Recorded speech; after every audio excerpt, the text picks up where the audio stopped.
Que la grâce et la paix de Dieu soient avec vous, peuple vivant. Amen.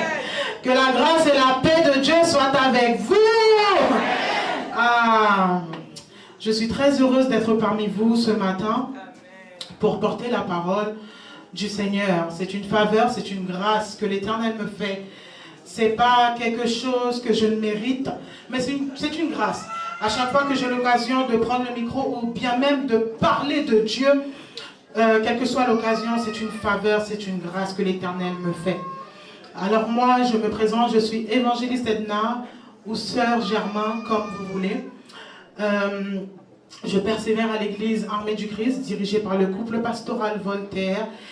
Et je suis très bénie par cette invitation et très heureuse d'honorer cette invitation qui m'a été parvenue par le groupe des dames, plus particulièrement le comité des dames. Donc je vous salue très fortement.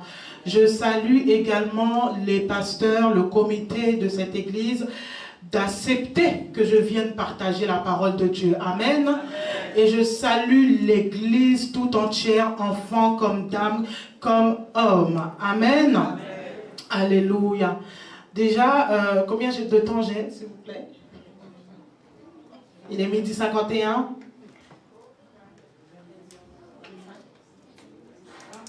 13h25. 20h25. Yes. Ok. M'obligez mon délai parce que bien des femmes grand manger.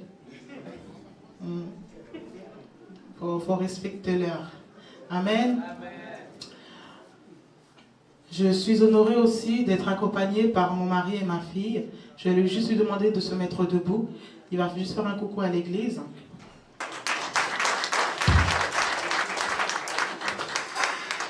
Et il y a ma petite fille qui fait beaucoup de bruit depuis tout à l'heure. Mais voilà. Alors le thème qui m'a été communiqué, comme a dit le serviteur, c'est femmes d'impact. Oser, demander, chercher et frapper. Qui se trouve dans Matthieu chapitre 7, le verset 7. La lecture a été faite par notre servante tout à l'heure. Et dans Matthieu se trouve dans le Nouveau Testament. Matthieu se trouve dans le Nouveau Testament. Alors comme vous savez, la Bible comporte, il y a deux grandes parties dans la Bible, pas vrai? Il y a l'Ancien Testament et il y a le Nouveau Testament. Et aujourd'hui, notre passage se trouve dans le livre de Matthieu qui est dans le Nouveau Testament. Le Nouveau Testament qui est lui-même séparé. Il y a 4 grandes parties dans le Nouveau Testament. Il y a 4 grandes parties où nous trouvons les évangiles, où nous trouvons les livres des actes, où nous trouvons les livres de l'Apocalypse également. Alléluia. Donc aujourd'hui, notre passage se trouve dans Matthieu. Matthieu qui était un disciple de Jésus-Christ, qui a marché avec Jésus-Christ, qui a marché, qui a vu, qui a vécu les miracles. Il a vu en live, c'est pas moi qui racontais, mais il a vu en vrai Jésus-Christ, il a vu en vrai les miracles, tout ce que Jésus-Christ faisait, tout ce qu'il opérait. C'était un des disciples de Jésus. Amen. Matthieu était aussi appelé Lévi, et comme je viens de dire, était l'un des 12 apôtres de Jésus.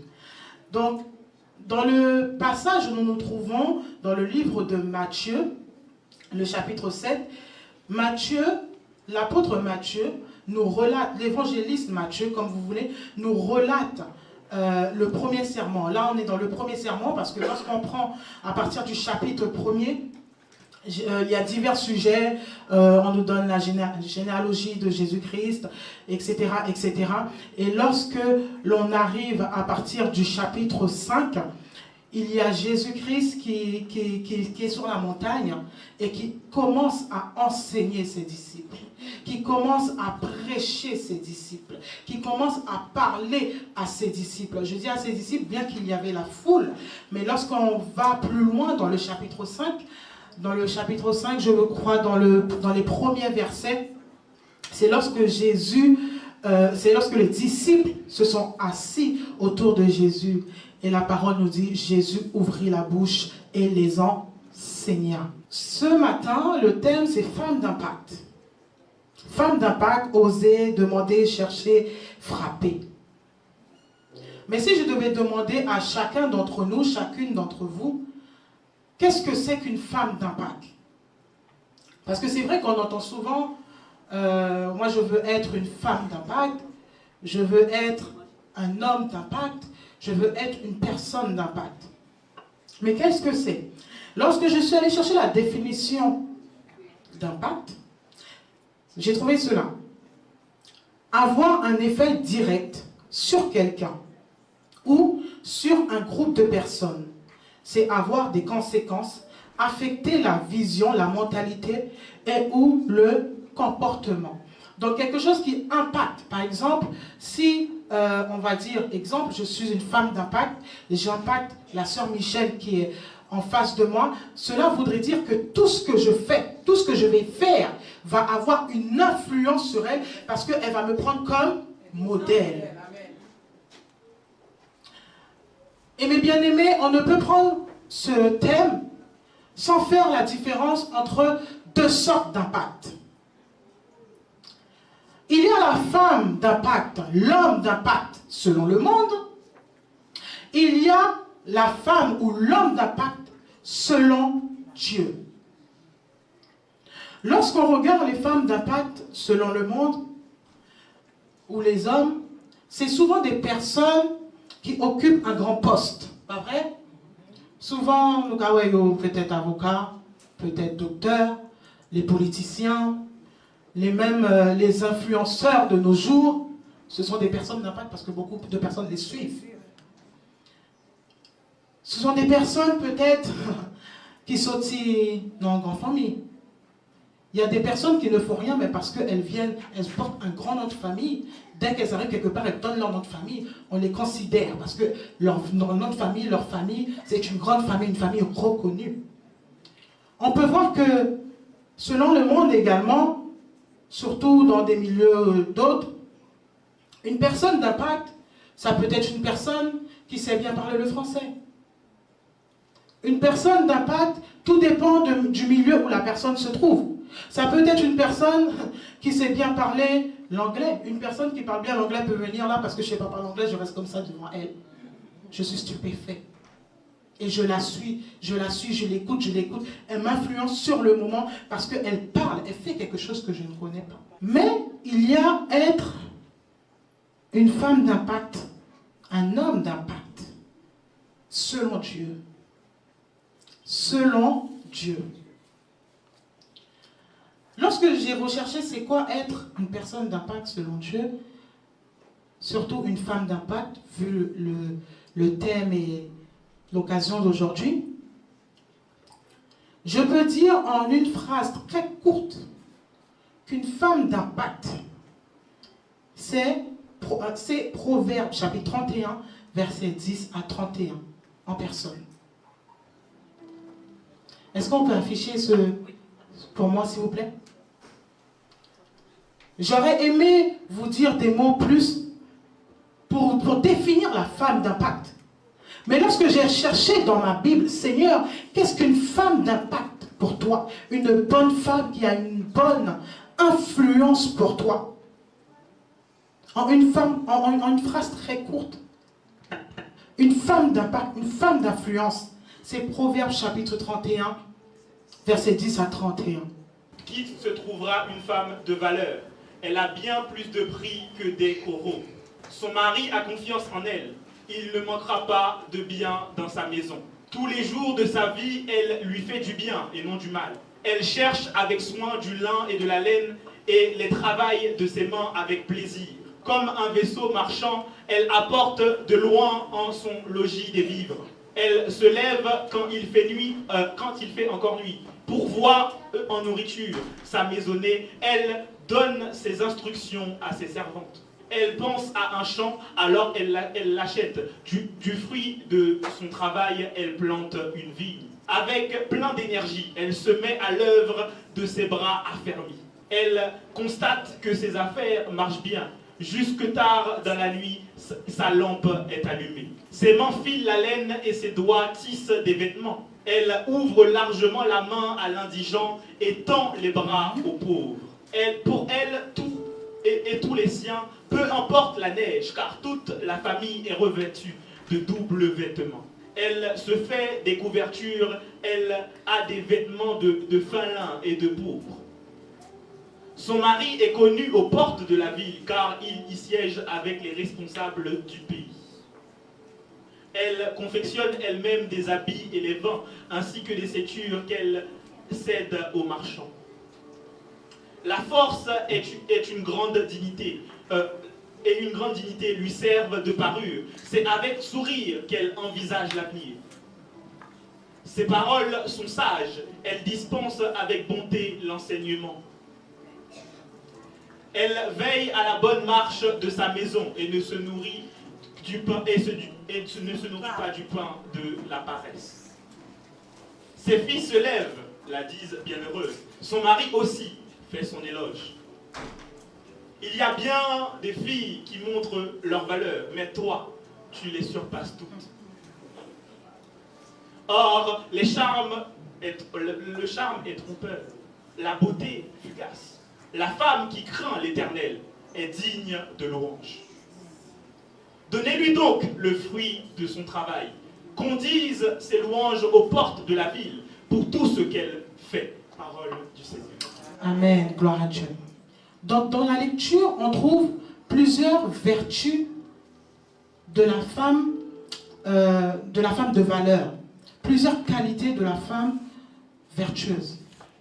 Mes bien-aimés frères et sœurs, tout à l'heure j'ai dit qu'une femme chrétienne, alors je dis femme, mais les hommes, vous entendez la parole également, prenez-le pour vous aussi. Qu'une femme chrétienne, c'est une femme qui occupe bien souvent un grand métier, ou qui parle une langue autre, ou encore qui vient d'une grande famille, qui a fait de grandes études, qui occupe un grand poste. Est-ce que cela est mauvais? Non. Mais maintenant, quand je compare les deux, entre une femme d'influence, une femme d'impact selon le monde, et une femme d'impact selon Dieu, c'est les vertus, c'est les qualités, c'est les fruits que ces femmes vont porter. Nous ne sommes pas là uniquement pour... Dieu ne nous a pas fait exister uniquement pour travailler. Dieu n'a pas besoin que nous travaillions pour que nous lui apportons de l'argent. Il n'a pas besoin que nous travaillions pour payer quoi que ce soit. Parce que le monde appartient à Dieu. Toutes les richesses appartiennent à Dieu. Mais il nous a permis d'exister afin que nous puissions le louer. Et à travers le passage de Proverbes chapitre 31, je me suis dit, Seigneur, waouh, je préfère, bien que je ne sois pas contre la richesse, je fais partie de ces personnes qui prêchent, qui disent que nous, en tant que chrétiens, nous devons être riches. Je ne sais pas si on vous a prêché que la pauvreté est notre partage, mais moi je prêche que la pauvreté n'est pas le partage des enfants de Dieu. Amen. Mais, dans ma relation avec Christ, j'aime dire ça, je préfère ne pas avoir un grand nom de famille. Je préfère ne pas occuper un grand poste. Je préfère ne pas avoir beaucoup d'amis, beaucoup de relations. Je préfère ne pas être connu. Je préfère être une personne simple, authentique et impactée pour Christ. Amen. Ce matin, je ne sais pas, tu aspires à quoi? Des fois, mes bien-aimés, nous sommes dans le service et nous n'impactons pas pour Christ. Tout dépend de la mentalité dans laquelle nous faisons le service. Parce que de nos jours, je pense que ça a toujours été, nous voyons des personnes qui font le service pour montrer au pasteur que je suis au travail, que je travaille pour Dieu. Il y a des personnes qui sont dans le service pour montrer aux frères, au Christ. Il y a des personnes qui sont dans le service parce qu'ils n'ont rien à faire chez eux. Il y a des personnes qui sont dans le service par habitude, parce qu'ils aiment bien ça, parce qu'ils aiment bien se tenir debout. Mais laissez-moi vous dire que ce service, je suis désolé, est vain. Ce service est vain, parce que l'Éternel cherche des personnes honnêtes, des personnes sincères, des personnes qui le cherchent lui-même avec tout leur cœur.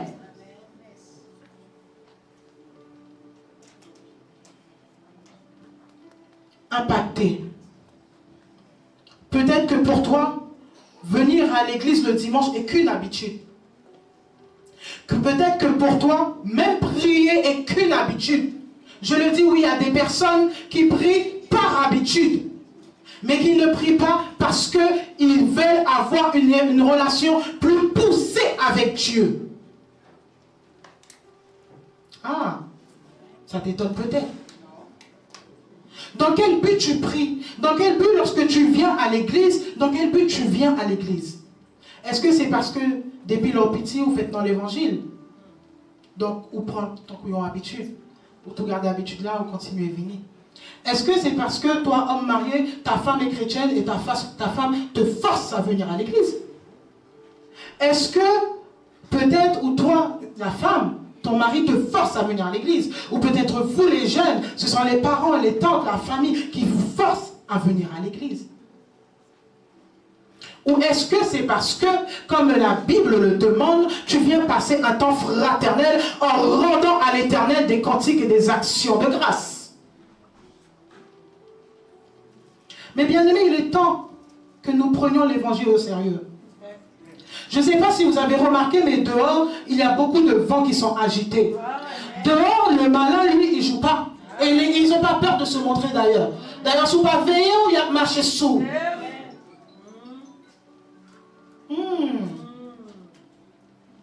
Tu dis que tu es une femme et que tu ne peux pas servir Dieu. Je viens te dire, c'est faux. Tu peux être une femme et servir Dieu comme il se doit.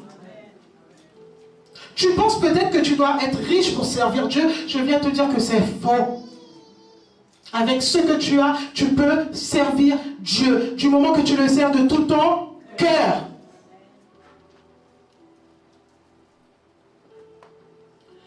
Lorsqu'on continue, nous trouvons plusieurs femmes dans la Bible qui ont impacté. Nous avons Rahab. Qui connaît Rahab? Rahab la prostituée. Elle a impacté. C'était une prostituée. Elle a impacté. Si on parle d'elle, c'est parce qu'elle influence. Sinon, on ne va pas parler de l'île matin.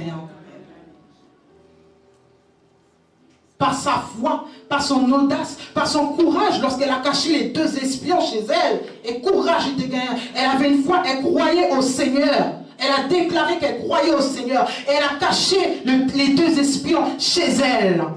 C'était une prostituée. Alors toi, peut-être qui n'est pas dans ce cas-là, est-ce que tu penses que tu ne peux pas impacter, tu ne peux pas influencer? C'est faux. Des fois, nous minimiser peut-être nous. Des fois, parce que nous, en sœur, à bien diriger, et puis nous-mêmes, nous pas qu'on chanter, nous pas une belle voix, ou nous pas qu'on diriger, nous minimiser peut-être nous. Il y a peut-être que tu me vois prêcher là, tu dis, ah regarde, elle prêche, moi-même, micro, pas quelqu'un, peut-être pour me bailler en témoignage, tu te minimises, alors que Dieu lui-même ne te minimise pas. Tu as de la valeur aux yeux de Dieu.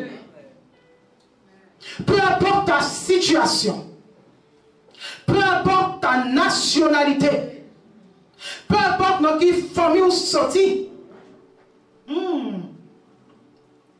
je suis sûr que si je donne le micro à quelques personnes là pour rendre témoignage de leur enfance, on serait étonné des misères qu'ils ont endurées.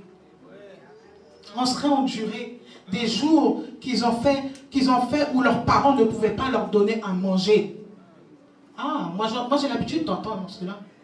Mon mari, qui est mon propre mari, des fois, il me raconte comment était sa vie dans son enfance. On serait étonné des personnes qui disaient, quand j'étais petit, j'avais rien à manger, mais c'est feuilles. Maman t'est obligé à bouillir pour le bon, ouais. Cela existe. Cela existe. Et est-ce que c'est cela qui va te définir, qui va faire que tu ne peux pas impacter, tu ne peux pas influencer? Je viens te dire, non, c'est faux. Tout est dans la mentalité. Tout c'est comment tu prends le Seigneur aujourd'hui. Comment tu sers le Seigneur aujourd'hui? Est-ce que tu le prends pour un petit tonton que tu balades, que tu balades de droite à gauche? Ou est-ce que tu le prends pour ton sauveur, pour ton maître personnel? Alors nous avons Rahab, nous avons Déborah. Qui connaît Déborah? Ah, Déborah, moi c'est une femme dans la Bible que j'aime. Déborah était socialement, spirituellement positionnée. C'était une prophétesse. Mais c'était aussi une juge. C'est pour ça que je dis qu'elle était socialement et spirituellement positionnée. Mais malgré cela, malgré qu'elle était positionnée, elle est restée dans la volonté, elle est restée droite au Seigneur. Et je viens pour cela, pour te dire que bien des fois, nous t'es bien trop observé, mon Dieu. On t'y travaille, nous jouons, peut-être nous bien t'en pâtir. Bien des fois, on t'es bien propre, observé, mon Dieu, à prier, ou à adorer, ou à prier pour mariage, ou jeune mariage là, c'est bon, oui. On abandonne tout bagage. Bien des fois, on t'est zélé, ou t'es zélé, ou t'es zélé. Ou t'as prié pour un petit ou jeune petite là, et puis petite là vient trop fort, tu. Même devant le Seigneur, tu.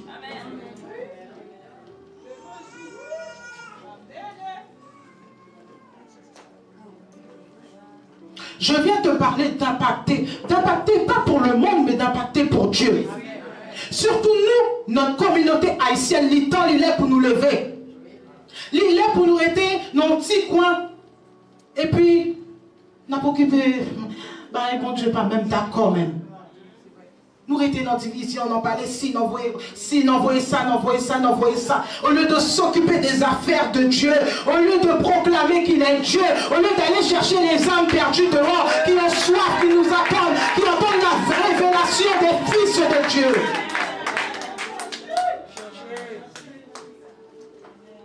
Vous arrivez dans Matthieu 7:7 là. Ce matin, je viens dire à une personne, si tu te minimisais pour une quelconque raison, peut-être des fois c'est l'homme, propre l'homme, pareil, qui a découragé. C'est l'esprit, nous n'a minimisé l'autre. Ah, Dieu te connaît, Dieu compte sur toi. Moi je te le dis, si on pas de penser, nous disons ça encore. Bon Dieu connaît, il comptait sur. Nous avons la Sunamite, la femme de distinction. Ah. Nous avons, j'avance parce que l'heure avance aussi, nous avons Esther, cette jeune femme. Où sont les jeunes de l'Assemblée? Amen. Yes, les Esther. Cette jeune femme qui est parvenue à la royauté, mais pour son Dieu, ah, elle est allée jusqu'au bout. Elle est allée devant le roi et elle a dit même si elle doit mourir, elle mourra. Pour la crainte de Dieu. Par crainte pour Dieu, pardon. Par crainte pour Dieu, pour l'amour de Dieu. Nous avons de nombreux exemples. Si on prenait des exemples dans la Bible, des femmes, des hommes d'influence, ah, on nous tape chez l'empire. Mais ou même dans l'époque Paola, dans saison Paola, battre pour son influence. Battre pour leur parler encore, pour parler de vous en bien. Puis on dit, mais sortez qu'on fait, mais sortez qu'on a réglé, même pour bon, on nous déyé. Là, m'a parlé de Déborah, m'a parlé de la femme Sunamite, m'a parlé de Esther. Je dis, waouh, mais moi je veux des femmes dans ma génération qui impactent. Et ça, c'est ma prière, c'est une de mes prières avec l'Éternel. Seigneur, mets pas 100 000. Mets pas de quoi manger, de quoi habiller. Ah, mais je veux te servir, te rester fidèle jusqu'à la fin. Seigneur, les jeunes autour de moi au travail, en formation, ils vont en boîte de nuit. Lorsqu'ils viennent au travail, tout à pas côté, qui j'en habillé, qui ça t'a fait. C'est pas grave, même si je me sens à l'écart. Mais je veux être à l'écart pour qui? Pour toi, Dieu.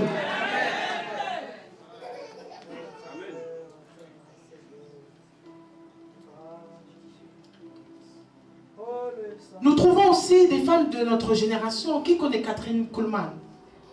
Personne ne connaît Catherine Kuhlman? Elle n'est pas de notre génération, mais une femme qui est déjà décédée. Je vous invite en tout cas à faire des recherches. Maintenant, il y a Google. mes bien-aimés. Il y a Google, il y a YouTube, il y a divers moyens qu'on a pour nous nourrir. C'est-à-dire même l'église, nous ne partageons rien sur Internet, nous sommes capables de joindre. Catherine Kuhlman, une femme en Christ, dans son ministère, elle avait un ministère de guérison tellement grand. Il y a beaucoup d'hommes de Dieu qui parlent d'elle. Elle avait un ministère tellement grand où la présence du Saint-Esprit était tellement palpable en elle. Juste passer les passants côté monde qu'on a tombé. Juste passer les passants côté guérison blaye dans sa là. Quelqu'un va me dire que c'est impossible. Si tu me dis que c'est impossible, alors tu vas dire que Dieu n'existe pas.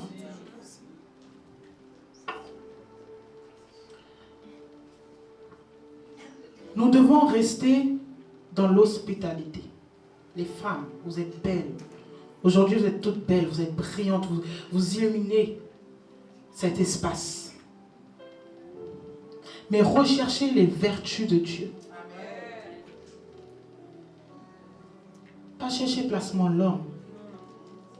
Recherchez les vertus en le Seigneur. Et le Seigneur, lui, il vous élèvera comme il se doit, comme il faut. Laisse un même monde autour de nous, il y a saisi, il n'y a pas comprendre. Il y a dit à qui moment. Ou pas qu'à dire que vous voulez impacter et puis vous avez un mauvais caractère. Ou pas qu'à dire que vous voulez impacter pour méchant. Ou égoïste. Ou ami de l'argent. Ou jalouse. Ou peine. Ou pas qu'à dire que vous voulez impacter et puis dans l'église, vous avez souffert. Peut-être pour y acheter un sac direct. Ou même vous avez combien d'argent sous le compte et puis vous n'avez pas partager, ou pas qu'à payer dans l'argent. Ou pas qu'à dire que vous voulez impacter. Et puis même, tu ne donnes pas l'exemple à tes enfants. Tu ne donnes pas l'exemple à ton mari. Oh, alléluia. Faisons en sorte d'avoir les vertus de Dieu.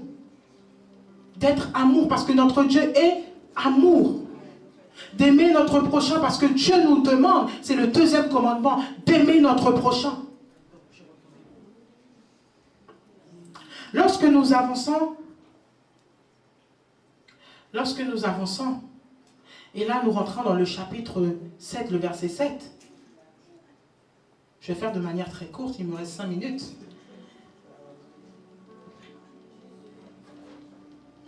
Nous trouvons le mot demander, le mot chercher et le mot frapper.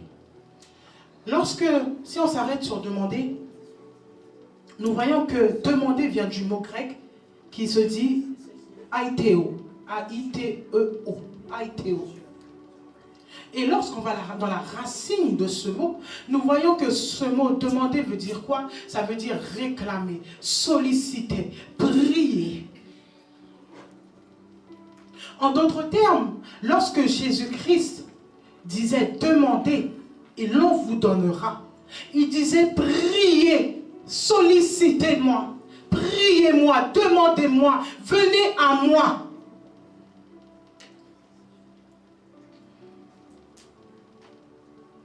Depuis quand tu es là et que tu n'as pas prié? Et je ne parle pas des prières, parce qu'il y a des prières, même Jésus-Christ, lorsqu'il enseignait dans la Bible, il disait, voilà, ne jeûne pas d'une certaine manière, ne prie pas d'une certaine manière pour te faire paraître, pour faire voir que. Depuis quand tu n'as pas eu un tête-à-tête réel avec ton Père? Depuis quand dans l'intimité, tu n'as pas prié le Seigneur? Et quand je dis prier le Seigneur, pas pour peut-être avoir une maison, un travail, un permis, mais pour t'approcher de lui et pour le connaître, pour dire Seigneur, juste, je veux te connaître, fais-moi te connaître. Je veux connaître ton cœur, parce que je veux être cette personne selon ton cœur. Comme David, lorsque le Seigneur a parlé, il a dit c'était l'homme selon son cœur. Est-ce que tu as déjà fait cette prière de demander au Seigneur, fais-moi être une femme, un homme selon ton cœur?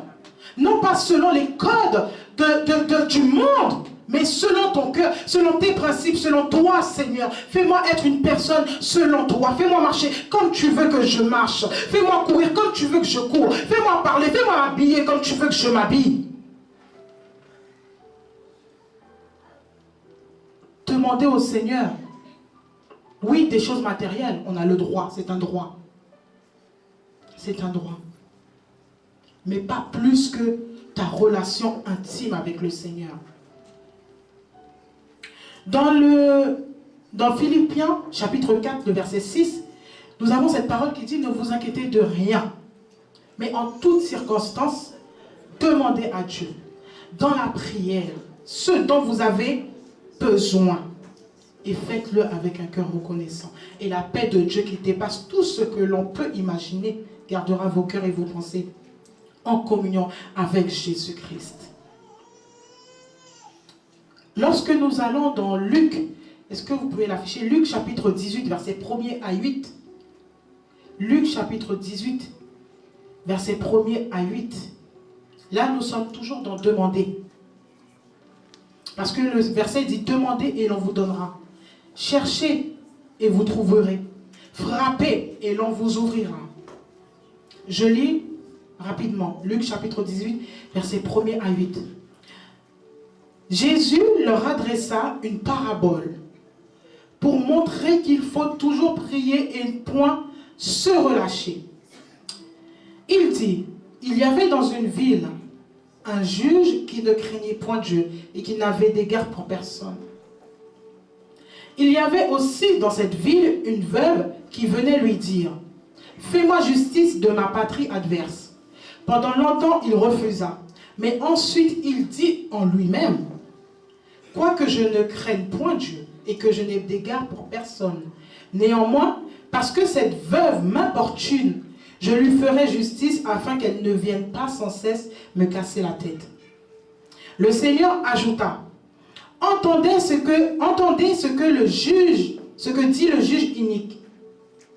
Et Dieu ne fera-t-il pas justice à ses élus, qui crient à lui jour et nuit, et tardera-t-il à leur égard? Je vous le dis, il leur fera promptement justice. Mais quand le Fils de l'homme viendra, trouvera-t-il la foi sur la terre? Et là, nous sommes dans une parabole de Jésus, dans une parabole que Jésus-Christ a donnée, qu'il a enseignée, qu'il a prêchée, pour nous pousser à toujours prier sans cesse, à toujours le demander. Dans cette parabole, c'est une femme veuve qui va vers un juge qui ne croit pas en Dieu. Le passage le dit, le juge ne croit pas en Dieu, il n'est pas quoi dans mon Dieu. Et il dit qu'il a d'égard pour personne, c'est-à-dire qu'il ne peut respecter personne. Il ne parle pour personne. Personne n'a un valet pour lui. Mais malgré que cette personne ne connaît pas Dieu, tellement que la veuve l'importune, l'embête tous les jours. Et ça, la parole nous a dit depuis longtemps, donc on ne sait pas combien de temps. Mais tous les jours, cette veuve va embêter ce juge. Tellement juge la gamme, quand on est obligé de dire, ben là, obligé de faire un bagage, pour madame, ça n'a pas fini encore. Et le Seigneur, qu'est-ce qu'il dit dans cette parabole? C'est quelqu'un qui ne connaît pas Dieu, il va au moment, pour qu'on n'a pas embêté, l'obliger de faire un bagage pour lui.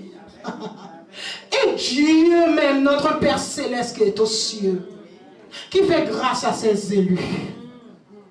Qui fait grâce à ses élus. Est-ce que lorsque tu lui demanderas quelque chose, il ne te le donnera pas? Cherchez. Je voulais parler un peu des élus, mais je n'ai pas le temps. Cherchez. Cherchez et vous trouverez. Chercher, c'est quelqu'un qui... Tu veux toujours plus. Parce que dans une situation, tu peux connaître Dieu. Mais il y a une autre situation qui se présente après. Tu veux voir une autre facette de Dieu. Tu continues à le chercher. Chercher, c'est ne pas s'arrêter de prier, mais de prier sans cesse. Chercher, ce n'est pas prier en une circonstance, mais prier en toutes circonstances. Que le soleil a brillé, que la pluie a tombé, que l'orage a grondé, n'importe situation, ou à chercher ton Dieu.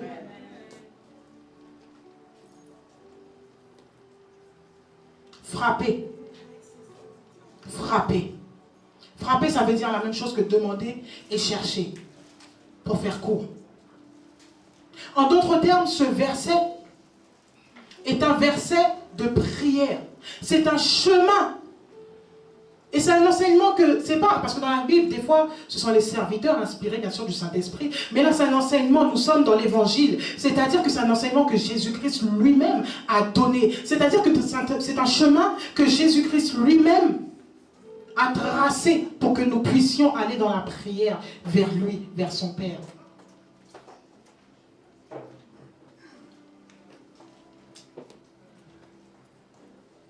Depuis combien de temps tu as arrêté de chercher Dieu? Ça, c'est une question personnelle. Tu réfléchis dans tes pensées, dans ton cœur. Depuis qu'il est ou arrêter de chercher mon Dieu? Ah, parce qu'on est dans l'évangile, ça fait 40 ans. Et puis vous pensez, c'est bon, Dieu me connaît, c'est fini.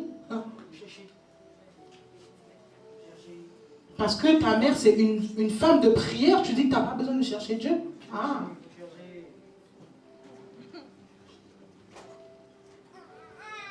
Cherchez Dieu. Il y a un verset qui dit cherchez Dieu, cherchez-le de tout votre cœur. De tout votre cœur. Il y a un autre verset qui dit fais de l'Éternel tes délices et il te donnera ce que ton cœur désire. C'est-à-dire mange Dieu, bois Dieu, vis Dieu, marche Dieu, prie Dieu. Tout ce que tu fais Dieu. Tu es au travail, c'est pas grave. T'es mêlé pour les regards. Tu es mêlé pour les regards, tu es dans les transports, peut-être que tu ne vas pas faire du bruit pour déranger, parce qu'on a un certain comportement en tant que chrétien à avoir. Mais dans ton cœur, des fois on l'a, et puis on chante qu'à bouillon dedans, ou pas parler, mais cœur, Saint-Esprit rempli, c'est de l'eau qui a couru, c'est de l'eau qui a couru. Il y a des fois, je regarde la nature. Ça, c'est lorsque le Saint-Esprit t'interpelle par diverses manières. Parce que Dieu parle tantôt d'une manière, tantôt d'une autre. Il y a des fois, tu vas voir, tu vas t'arrêter. Tu passes devant un arbre tous les jours, ça ne te dit rien. Mais il y a un jour, Dieu va t'arrêter devant cet arbre. Et puis tu auras une reconnaissance. Pour les gens, arbre la fête. Pour les gens le positionner. On dit, mais il n'y a que l'Éternel qui est Dieu. C'est que Dieu a un message à te transmettre à travers l'arbre. Ah, Dieu parle tantôt d'une manière, tantôt d'une autre. Il utilise la nature, les serviteurs, tout pour parler. Cherchez Dieu, impactez les dames, impactez les jeunes de l'assemblée. Les jeunes comptent sur vous.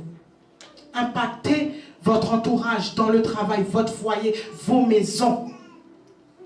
Ne cherchez pas à impacter dans le social uniquement, mais cherchez à impacter pour Dieu. Parlez de Dieu.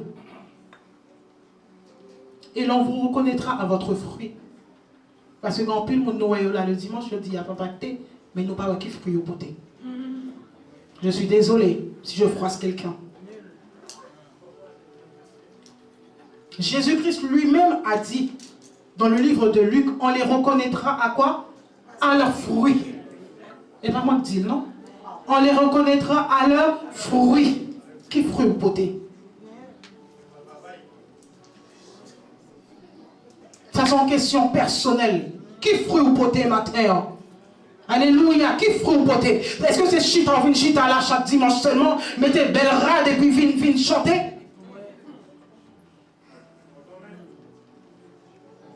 Est-ce que c'est dans la bouche seulement, on vient dire c'est chrétien? Qui fruit ou poté pour le Seigneur? Qui fruit ou poté pour l'Éternel matin? Quel fruit tu portes? Et lorsque je lis à chaque fois que Jésus parle d'un arbre et qu'il ne porte pas de fruits, il dit qu'on le coupe et qu'on le jette au feu. C'est pas dire pas qu'il fallait pas faire rien. Ou pas utile rien. Rien plus rien est égal rien. Tu dis que tu auras le temps, mais la Bible encore nous dit, à chaque jour, le lendemain se suffit à lui-même. Ah, tu dis que tu auras le temps, tu es jeune, tu auras le temps. Écoutez les infos pour voir ce qui se passe. De plus en plus, ces jeunes qui partent avant grand monde.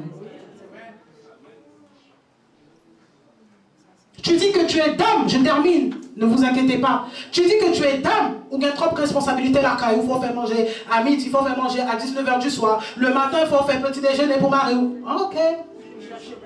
Cherchez bon Dieu.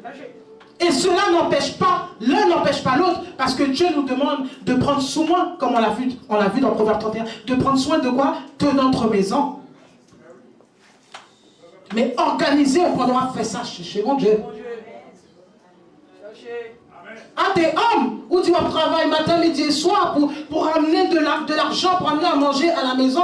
D'ailleurs, les hommes, il est temps que vous réveillez dans les églises. Parce que quand je visite plusieurs églises de ma communauté, non seulement on voit plus de femmes, et on voit toujours les femmes plus actives. Il est temps que vous réveillez. Vous portez un manteau spécial pour couvrir les femmes de prière.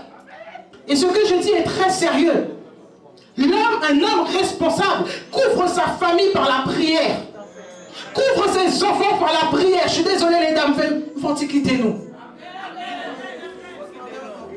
Le temps il est pour nous lever, pour nous prier tout le temps. Pour nous réunir en côté. Pour nous pas besoin. Lorsqu'on n'a même pas besoin de chanter, d'adorer. Mais je rentre parce que là il y a des hommes et des femmes de prière qui se tiennent. Parce que la grâce qui est sur vous est tellement palpable. L'onction qui est sur vous est tellement haute que lorsque je rentre, que je me sens rempli, blindé du Saint-Esprit. Où sont les miracles que Jésus fait? Où sont-ils? Où sont-ils? Et Jésus-Christ, lorsqu'il est parti, il a dit que nous, on fera de plus grandes choses que lui. Mais quand miraculeux. Avant, nous cherchions à influencer, on nous cherchait bon Dieu. Cherchons Dieu. La prière est la parole de Dieu. La prière est la parole. Parce que Jésus-Christ lui-même en personne, c'est la parole. Donc lorsque tu cherches la parole, tu cherches quoi? Tu cherches Jésus.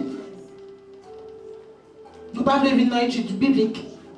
Nous parlons enseigner. Ah, on est très loin. On est très très loin. On est très très loin. Et c'est pour ça qu'il y a des nations qu'on ne les comprend pas. Nous, les Haïtiens, on dit que des fois ils sont un peu faux. Mais c'est parce que, bon, il y a des faux partout. Mais il y a des personnes d'autres nations, parce que bien souvent, j'ai remarqué que nous, on pense que c'est nous les Haïtiens, les meilleurs. Non. On n'est pas les meilleurs, on n'est pas les plus bas. Et nous ne cherchons pas à être les meilleurs. Nous cherchons, en tant que chrétiens haïtiens, à être le reflet de Jésus-Christ. Mais là, font-ils ouverts, font-ils écartés? Lorsque je regarde d'autres nations, je dis, waouh, Seigneur. Des gens qui font des 72 heures, ils peuvent rester une semaine dans la prière, dans la rassemblée. Ou même ils ont vu un jeûne en samedi, ou parler vini. Ou même ils ont vu un enseignement, étude biblique. Ah non, tu n'es pas venu, ou pas quelqu'un met dans la tête.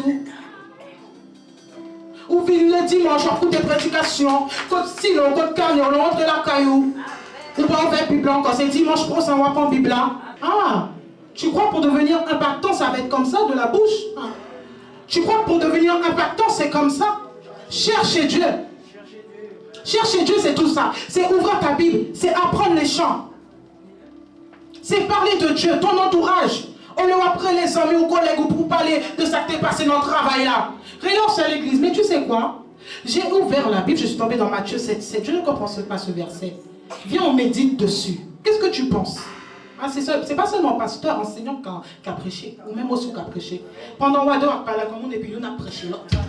Je ne comprends pas ce mot, je ne comprends pas ce verset. On nous fait recherche, on a tout ça. Et puis voilà. Et si vous ne tombez pas d'accord, là vous allez voir les pasteurs, les enseignants de l'église. Pasteur, enseigne-nous, parle-nous de ça. Le temps est dans la pluie. Rachetez le temps. Il y a certains d'entre nous, Jésus-Christ est triste lorsqu'il nous regarde. Mais ce que j'aime avec Dieu, la Bible me dit que c'est un Dieu de bonté, de miséricorde, de compassion. C'est-à-dire que, moi, je me toujours dit, chaque fois, moi, me lever, me respirer, c'est une occasion, mon Dieu, pour moi, pour me repentir. Chaque fois, moi, me lever, souffle moi, vini, me dit, oh, qui t'aime repentir. C'est une occasion liée pour repentir, pour chercher mon Dieu. Son occasion liée. L'église va nous chercher, bon Dieu. Ne restons pas sur notre propre capacité. Ça nous tend des mounabdi. D'ailleurs, ce que je viens de vous dire, quand vous rentrez chez vous, prenez la Bible, tous les versets que j'ai cités, allez les lire, allez les lire, savoir ce que ça dit. Mais il est temps de chercher Dieu. J'ai cette soif que mon peuple que mes mamans, que mes pères, que mes jeunes cherchent Dieu, qu'ils reflètent la gloire de Dieu. Mais on aimerait venir dans le transport. Pour moi, on n'a pas besoin de dire c'est Jésus, pour me sentir connecté avec elle. On a impacté le monde. Ne laissons pas le monde nous impacter, mais impactons le monde avec la présence de Jésus-Christ. Que le Seigneur vous bénisse.